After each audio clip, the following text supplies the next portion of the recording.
Hola, bienvenidos.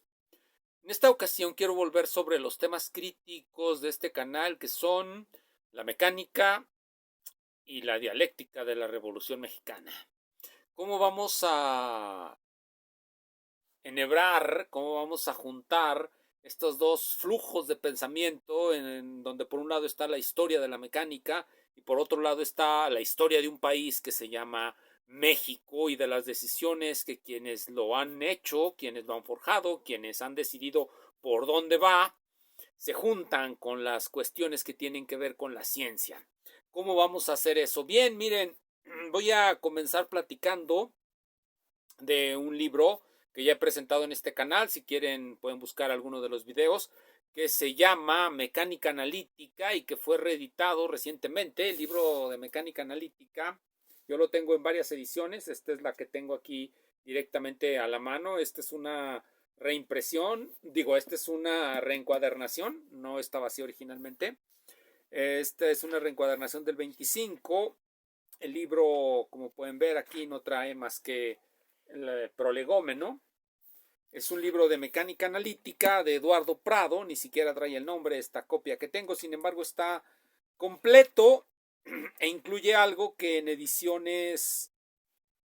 otras ediciones no viene, que es un cuestionario para los exámenes de mecánica analítica, para el texto de mecánica analítica del profesor Eduardo Prado, un cuestionario de 1908, es un añadido posterior. Aquí trae eso.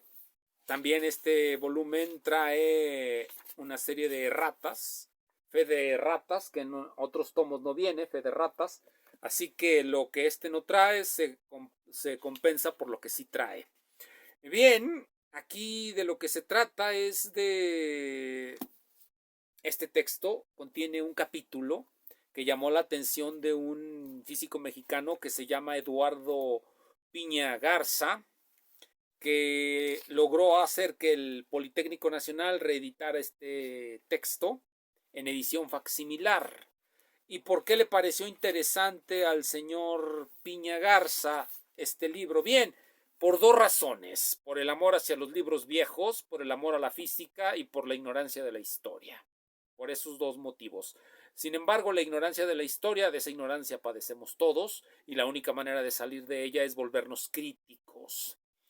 El revisionismo histórico es en gran medida el enemigo de la crítica, y aquí lo que queremos es restablecer algunos hilos que tienen que ver con esos dos asuntos que mencioné al principio: la historia de la mecánica, en particular la historia de eso que se llama la teoría de Hamilton-Jacobi, una teoría superior de la mecánica, una teoría matemática de la mecánica, y lo que viene a ser la dialéctica de la Revolución Mexicana. ¿Qué entiendo por dialéctica de la Revolución Mexicana?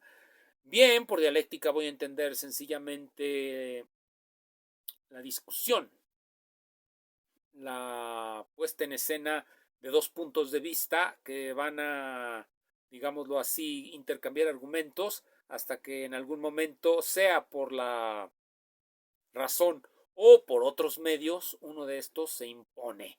Y eso es lo que voy a entender por la dialéctica de la Revolución Mexicana. En última instancia, en esta dialéctica quien sale perdiendo es el señor Prado, quien sale perdiendo es la ciencia, y de eso es de lo que quiero hablar en esta ocasión. Y bueno, comienzo con el señor Prado y les comento que viene un capítulo que es el que llamó la atención del señor Piña Garza. Quisiera comentar que no nada más este capítulo es importante. La obra, en realidad, es una obra que la podemos comparar, podemos buscar de dónde surgen sus fuentes y nos daremos cuenta que viene de la tradición de la mecánica francesa. Habían caído unas hojas, las recogí. Bien, ahora volveré sobre estas hojas que acabo de recoger, pero quiero concluir con lo que llamó la atención de Piña Garza. En este texto se introduce la idea de torsor como una reducción de un sistema de fuerzas. Un sistema de fuerzas se puede reducir en un punto a una resultante que genera una traslación y a otra resultante que genera una rotación. Esas dos componentes del sistema de fuerzas componen lo que se llama un torsor. Ya no se estila hablar de eso en los textos mexicanos modernos de la mecánica clásica, pero explicaré después por qué. Bien, lo que llamó la atención del señor Piña es lo que viene a ser la parte 4, que se llama Introducción a la dinámica de los sistemas materiales. Introducción a la dinámica de los sistemas materiales. ¿Qué contiene esta introducción a la dinámica de los sistemas materiales que llamó la atención del doctor Piña? Que presenta el famoso teorema de la integración de Jacobi. Eso es lo que llama su atención. En la página 228 y 229 va a hablarnos del teorema de Jacobi, página 340. Dije otras, pero ese es el número viene numerado por parágrafos. Los parágrafos vienen numerados, 206, 208. Las páginas en la 300, lo que había mencionado el parágrafo 229, teorema de Jacobi, página 340. En la página 340 vamos a encontrar el teorema de Jacobi, 340, lo que hoy día se conoce como teorema de la integración de Jacobi, o más bien es el nombre que se le da a este teorema. Son 3 los teoremas fundamentales. Ahora les explico esos teoremas. Este libro es de 1899 y presenta a los alumnos del Colegio Militar el teorema de la integración de Jacobi y da una demostración de este teorema. Si nosotros buscamos el origen de esta presentación, que es lo que sorprendió a Piña Garza, está en el libro de Tisserand de la mecánica celeste, que ya he presentado aquí. Bien, este es Eduardo Prado. Esta es la teoría que él nos presenta en este libro, la teoría de la integración, el famoso teorema de la integración de Jacobi. Son 3 los teoremas que configuran lo que se denomina teoría de Hamilton-Jacobi. Una teoría, como he dicho en otras ocasiones, vamos a volver sobre la discusión sobre lo que es una teoría, en este caso la teoría de Hamilton-Jacobi, que es un conjunto de definiciones que establecen los conceptos básicos de la teoría y una serie de teoremas que relacionan los conceptos. Más o menos eso es lo que voy a entender ahora por teoría. ¿Cuáles son los conceptos básicos para establecer la teoría de Hamilton-Jacobi? El del formalismo hamiltoniano. Cuando nosotros tenemos las ecuaciones de Lagrange, podemos transformarlas al formalismo hamiltoniano. Eso es lo primero que nos va a explicar la teoría de Hamilton-Jacobi, el formalismo hamiltoniano. Ahora bien, el formalismo hamiltoniano, y esto es algo que va a resultar problemático, incluso hoy día es problemático, el formalismo hamiltoniano puede concebirse como más general que el formalismo lagrangiano, pero el origen de las transformaciones canónicas y de todo el formalismo hamiltoniano y de la teoría de Hamilton-Jacobi está precisamente en una serie de teoremas que demostraron Lagrange y Poisson dentro de lo que se denomina el formalismo lagrangiano, por lo tanto son teoremas menos generales. Pero estábamos con la teoría de Hamilton-Jacobi. La teoría de Hamilton-Jacobi introduce los conceptos de hamiltoniano, ecuaciones canónicas, etc. Y se basa en 3 teoremas básicos y fundamentales. El teorema de la integración de Jacobi, el teorema de las variables canónicas de Jacobi y un tercer teorema que es el teorema de la invariancia de las ecuaciones canónicas, también teorema de Jacobi. Estos 3 teoremas están interrelacionados y la idea para poder explicar el libro de Prado surge cuando aparece este artículo el año pasado que se titula Transformaciones canónicas de Jacobi a Whittaker. Este artículo de Craig Fraser y Michiyo Nakane se aparece el año pasado en el Archive for History of Sciences, es 2023, publicado el 31 de enero de 2023 en línea, ya tiene un año. Nos traza una historia de las transformaciones canónicas y dice algo fundamental, algo que nos va a resultar fundamental posteriormente. Voy a leerlo, lo que viene en la introducción, en las primeras páginas. Este es el abstract. Aquí tenemos la primera página de la introducción. El tercer parágrafo va a decir lo siguiente. En 1927, Lothar Norheim y Erwin Fues publicaron un ensayo en el Handbuch der Physik titulado Die Prinzipien der Dynamik, die Hamilton-Jacobi'sche Theorie der Dynamik. Dividieron la teoría en tres partes: las ecuaciones de Hamilton, el estudio de las transformaciones canónicas y la invariancia, y la integración de las ecuaciones de Hamilton por medio de una transformación canónica usando una solución de la ecuación de Hamilton-Jacobi como función generadora. Históricamente, la tercera parte de esta teoría se desarrolló bastante tarde, en los años 1890 y en los principios del siglo XX. Sin embargo, en su libro de texto Classical Mechanics de 1950, esto es lo importante. Esto es algo importante, algo que hay que tener en cuenta. En su libro de 1950, Classical Mechanics, un joven graduado de Harvard, Herbert Goldstein, nacido en 1922, yo creo que muy conocido por todos los que ven este canal, Herbert Goldstein, me mandan mensajes donde me dicen que están de acuerdo en mi visión del Goldstein. Mi visión del Goldstein siempre ha sido muy mala. Es un libro malo, pero con el tiempo uno hace las paces con él. Aquí lo tengo, esta es la primera edición.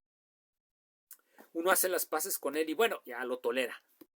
Pero al leer lo que viene a continuación me doy cuenta que quizá a veces no hay que ser tan tolerante con estos autores. El joven graduado de Harvard, el físico Herbert Goldstein, definirá el tema de la teoría hamiltoniana exclusivamente en términos de su tercera parte.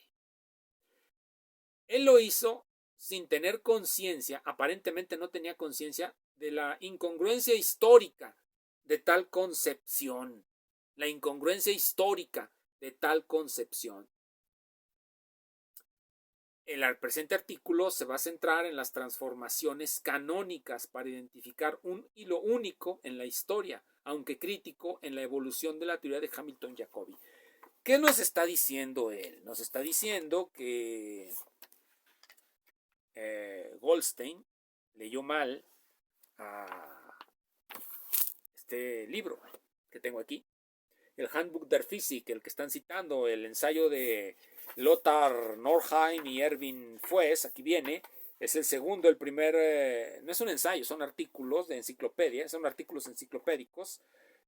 El capítulo 1 es los axiomas de la mecánica por el profesor Hamel. En la página 43 es donde empieza la teoría de Hamilton-Jacobi dividida en tres partes: los principios de la dinámica, la teoría de Hamilton-Jacobi de la dinámica y la teoría de las perturbaciones.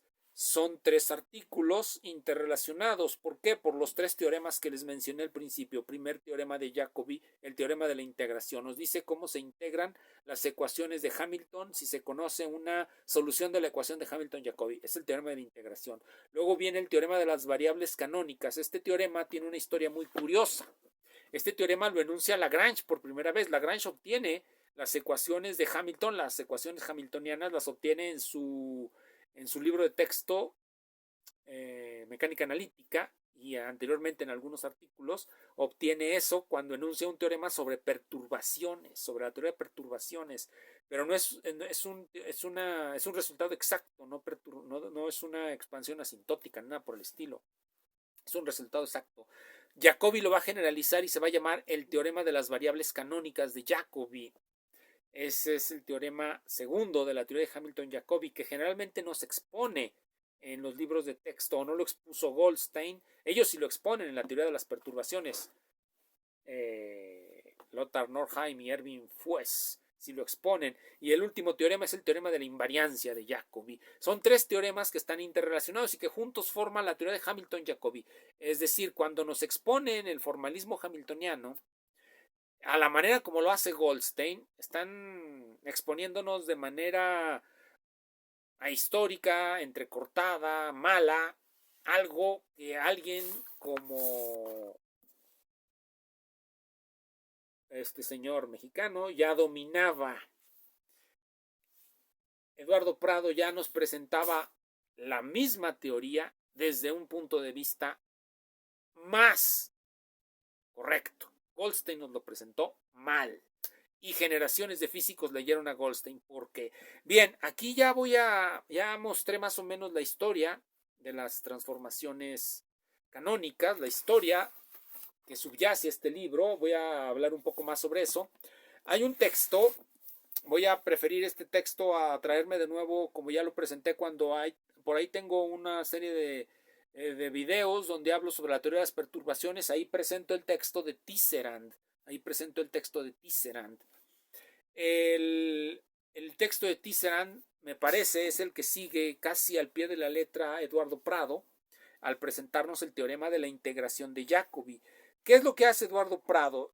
Él no sigue la división tripartita de Norheim y Fues porque seguramente no los pudo haber leído ni conocido. Hubiera sido un anacronismo. Este libro es de 1898. El de Norheim y Fues es del 27.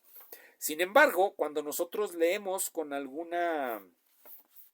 una manera un tanto crítica lo que hace, o descriptiva, lo que hace Prado en la parte 4 sobre la introducción a la dinámica de los sistemas materiales, veremos que nos presenta en las ecuaciones fundamentales de la dinámica, va a partir exactamente como parte Tisserand en el capítulo 1 del tomo 1 de su mecánica celeste.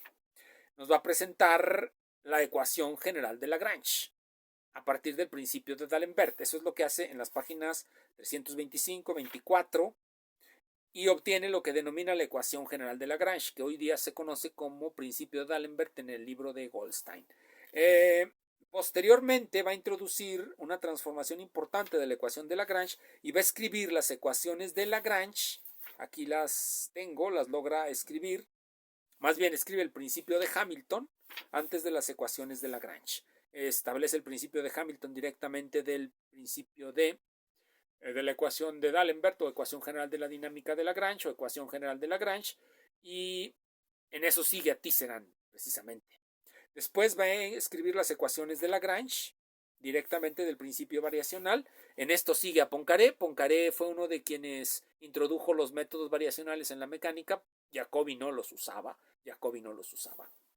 Entonces escribe las ecuaciones de Lagrange, y una vez que tiene las ecuaciones de Lagrange, aquí este señor le puso una tacha, las ecuaciones, introduce lo que se llama transformación de Poisson, y en esto es históricamente correcto.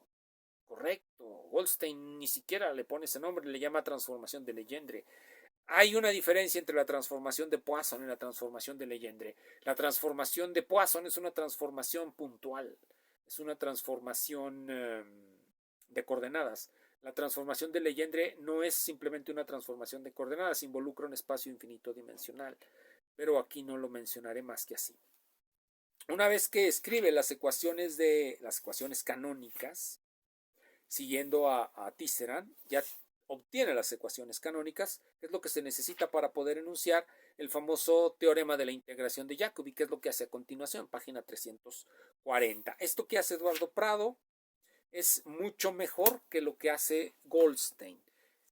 Otro al que pudo haber seguido Prado, seguramente lo leyó, porque tanto Tisserand como Appel, en este caso el Tratado de Mecánica Racional de Appel, este es el volumen 1, yo tengo la edición esta que voy a manejar, la del 53, pero la primera edición de este libro es de 1889, 10 años antes que el libro de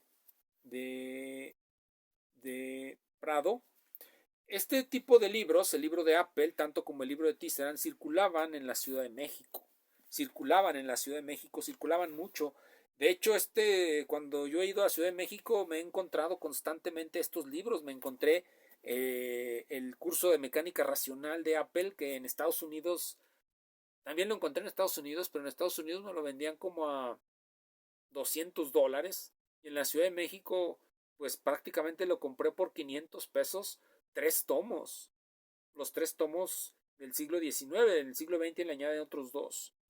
Bien, este es el volumen 2, que es el que va a traer la dinámica de los sistemas materiales. El volumen 1 es una introducción a la mecánica newtoniana. En este vamos a tener el capítulo 24, nada más voy a referirme al índice. También enuncia la ecuación que denomina ecuación general de Lagrange. Nos vamos al capítulo 24, que son las ecuaciones generales de la dinámica analítica, en donde va a hablarnos de las ecuaciones de Lagrange.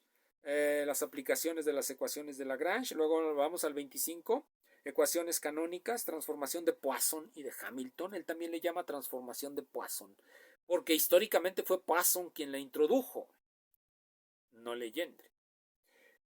Teorema de Jacobi, también enuncia el teorema de la integración de Jacobi, pero él pasa inmediatamente a un tema que no van a tratar estos señores, van a dejar fuera muchos temas, van a dejar fuera todo lo que es la teoría de la separabilidad, lo que viene a ser las condiciones de Stackel, lo que viene a ser el teorema de Levi-Civita, todo eso lo van a dejar fuera, como lo van a dejar fuera tratadistas posteriores. Luego va a empezar a hablar del principio de Hamilton, métodos variacionales según Poincaré, va a hablarnos del teorema de Poisson, es decir, los corchetes de Poisson, va a introducir algo que ya no se introduce mucho, la teoría del último multiplicador de Jacobi. Lo pudo haber tomado de aquí. De hecho, si nosotros lo vemos de manera más contemporánea, nos daremos cuenta de la actualidad del libro de Prado. Podemos ver este de Mecánica General de Joseph Pérez. ¿Y por qué estos? Porque los libros de los gringos siguen a Goldstein. Y cuando siguen a Goldstein, se equivocan. Entonces, si nosotros vemos el libro de Joseph Pérez, este libro es más o menos de la época de Goldstein, es del 53. Nosotros podemos encontrar en el capítulo de ecuaciones canónicas, vamos a encontrar el método de integración de Hamilton y Jacobi y la integrabilidad de Liouville. ¿Qué es lo que dejan fuera? Dejan fuera algo que es propiamente de la mecánica. No propiamente, de hecho no es eso. En la teoría de Hamilton-Jacobi nos demuestra que sus teoremas son perfectamente generales y valen como teoría matemática antes que como teoría puramente física. Bien, hasta aquí la cuestión de las matemáticas. Ahora quiero hablar de lo que es la dialéctica de la Revolución Mexicana. Si ustedes recordarán, lo he citado un libro de Alfonso Reyes, bueno, seguramente lo conocen algunos, se llama Pasado Inmediato. En él nos va a hablar de Eduardo Prado, nos va a presentar una visión de Eduardo Prado. Lo extraño es que Eduardo Piña no lo cita en su texto introductorio a la reimpresión facsimilar del libro de Prado, no lo cita. Prado era considerado por el libro se llama Pasado Inmediato de Alfonso Reyes. En él nos presenta una visión de sus profesores de la preparatoria y Eduardo Prado es considerado alguien que ha perdido la cabeza por tantos logaritmos. La matemática mata. Una de las peculiaridades del siglo XX mexicano es que inicia con una ruptura, la ruptura de la juventud con el positivismo de Auguste Comte, el positivismo de los científicos. De los científicos era un clan que gobernaba México junto con Porfirio Díaz, era la cobertura ideológica del positivismo. Y estos jóvenes rompen con el positivismo. Y al romper con el positivismo, rompen de manera total con el positivismo. No rescatan nada, lo asesinan todo. Y lo cambian a Auguste Comte y por supuesto el amor que sentían los positivistas comtianos por la ciencia, lo cambian por el desprecio a la ciencia de filósofos germanos como Nietzsche o de filósofos francófonos como Bergson, y por una suerte de vitalismo. Ciertamente hoy día nos pueden decir que Nietzsche no era vitalista, que Bergson no era vitalista, lo que quieran, pero en aquel momento esa juventud mexicana leyó el vitalismo en Nietzsche, así lo leyó como vitalista, leyó el vitalismo en Bergson y decidieron dejar de lado el positivismo con todo, en bloque, incluido el joven Eduardo Prado, visto por ellos como un ratón de biblioteca, enloquecido por las matemáticas. Nadie menos que Vasconcelos quedará enloquecido por el vitalismo de Nietzsche. Ahora bien, la Revolución Mexicana, la Guerra Civil en México de 1910 va a generar una partición. Ya no se va a discutir, sino que va a entrarse en confrontación, ya no se van a discutir ideas, se va a entrar en confrontación, se destruye todo lo que era el positivismo mexicano, se destruye la ciencia mexicana y México pierde porque ya tenía esa tradición, la tradición heredada de los franceses, leída en los franceses. Hubiera sido mejor leer en los españoles, pero yo ignoro y sería bueno que algunos españoles que vean esto me digan cómo estaba la ciencia española. en esa época, así como presentaban el teorema de la integración de Jacobi, la teoría de Hamilton-Jacobi de la mecánica. Porque a partir de ahí se sigue la teoría de grupos de Lie, de grupos continuos, que es prolegómeno a la mecánica cuántica, por decir algo. ¿Acaso estoy diciendo que lo hubiera descubierto el positivismo mexicano en la mecánica cuántica? No, faltaba la tecnología, pero sí podía haber descubierto y recibido mejor desde mucho antes la teoría de los grupos continuos de transformaciones, por decir algo. Tal como pasó en Estados Unidos, que durante la primera década del siglo XX trabajaron a fondo la teoría de los grupos de transformaciones y eso les permitió recibir de mejor manera la teoría de la relatividad. México la recibe hasta un renacimiento posterior en el que van a leer a Goldstein. Van a leer a Goldstein en lugar de Eduardo Prado. Todo el positivismo queda fuera. Es decir, entre otras cosas, la Revolución Mexicana lo que hizo fue echar a perder la ciencia. Ni modo. Gracias. Nos vemos en la siguiente.